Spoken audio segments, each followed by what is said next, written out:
विनोद अंग्योती, बातचीत में आपसे शुरू करें। ये जो आज जिस तरीके से नो कॉन्फिडेंस मोशन मूव हुआ और जिस तरीके से संसदीय कार्य मंत्री ने राहुल गांधी को मुद्दा बनाने की कोशिश की और साबित करने की कोशिश की, ऐसा लगता है जैसे तैयार नहीं है, वो मैदान छोड़ के भाग रहे हैं,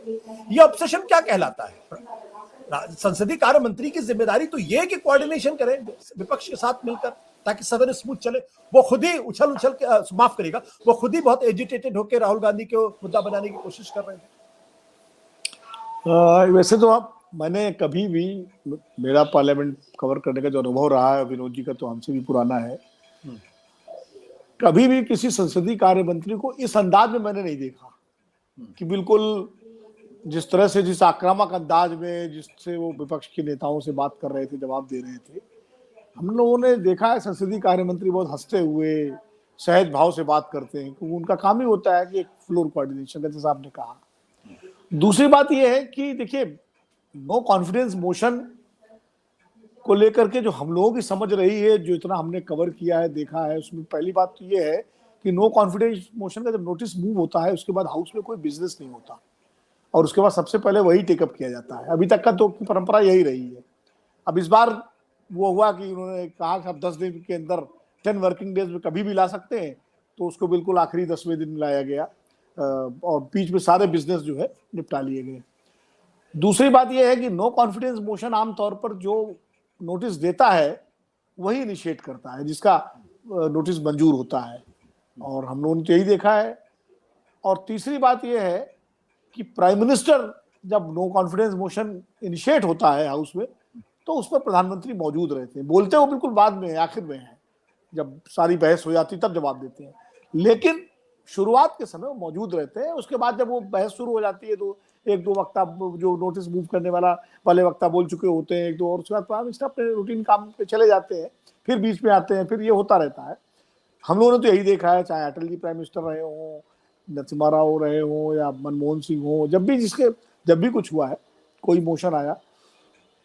लेकिन इस बार बड़ा दिलचस्प हुआ। पहले तो ये कांग्रेस की तरफ से चिट्ठी भेज दी गई स्पीकर को कि भाई राहुल गांधी जी शुरू करेंगे, तो चलिए उनकी पार्टी का मसला है, उसमें अगर गौरव गोगोई अपनी तरफ से राहुल गांधी के लिए कह देंगे कि अपना टाइम वो शुरू करें तो कर सकते थे, ऐसा कोई वो नहीं था। फिर अचानक जो है ये बात पब्लिक कर दी गई संसदीय कार्य मंत्री के द्वारा,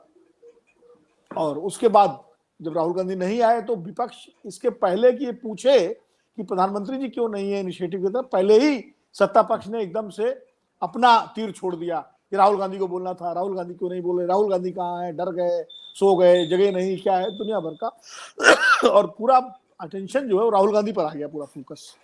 तो जो सवाल विपक्ष को पूछना चाहिए था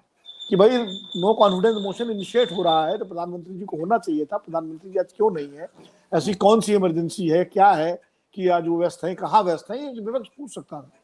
स्पीकर से और हाउस में। लेकिन वो उसके पहले ही राहुल गांधी आ गए चर्चा में, और उसके बाद फिर जो तो गौरव गोगोई बोले, और गौरव गोगोई के बाद जब निशिकांत दुबे बोले तो उन्होंने राहुल गांधी से ही शुरू किया अपना भाषण और पूरा राहुल गांधी पर फोकस कर दिया। भाजपा नेताओं के आप ट्वीट देख लीजिए और सबके बयान। तो इसमें एक तो ये था कि प्रधानमंत्री की अनुपस्थिति को बीजेपी ने राहुल गांधी के उस सवाल से ढक दिया, नंबर एक। मीडिया ने भी ये सवाल किसी ने नहीं उठाया, कहीं किसी चैनल पर नहीं चला। और दूसरा जो है, राहुल गांधी को लाके जो वो पुरानी बीजेपी की एक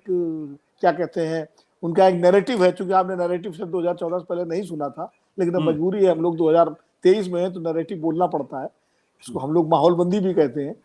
तो जो एक माहौलबंदी कर रखी है कि साहब राहुल बनाम मोदी अगर हुआ तो मोदी जी को पूरा फायदा होगा, उसका फायदा मिल जाएगा, तो पूरे पॉलिटिकल सीन को राहुल बनाम मोदी करने की कोशिश भी बीजेपी करती रहती है। तो राहुल गांधी को जितना राहुल गांधी पर हमला करो, जितना राहुल गांधी को घेरो, आप वक्ताओं की लिस्ट देखिए, जो वक्ता बोलने वाले हैं बीजेपी की तरफ से, उनमें कौन कौन है। उसमें निशिकांत दुबे, स्मृति ईरानी, राज्यवर्धन राठौर, किरण रिजिजू, ये मतलब अमित शाह और नरेंद्र मोदी को अगर माइनस कर दें तो ये सारे वो वक्ता हैं जो राहुल गांधी पर हमलावर रहे हैं समय समय पर, और स्मृति ईरानी तो विशेष रूप से। तो पूरा भाजपा की रणनीति है, जो राहुल गांधी जिस जोशो खरोश से आए हैं दोबारा संसद के अंदर, जो उत्साह कांग्रेस के अंदर, अपोजिशन के अंदर आया है, उसको किस तरह से भोथरा किया जाए, कैसे कम किया जाए, कमजोर किया जाए, उसके लिए उन वक्ताओं को आगे लाओ जो राहुल गांधी के खिलाफ हमलावर हों। तो आपने देखा ही, जिसे निशिकांत दुबे का पूरा भाषण ही गांधी जी। परिवार के खिलाफ था। सत्य हिंदी का ऐप डाउनलोड करें गूगल प्ले स्टोर पर।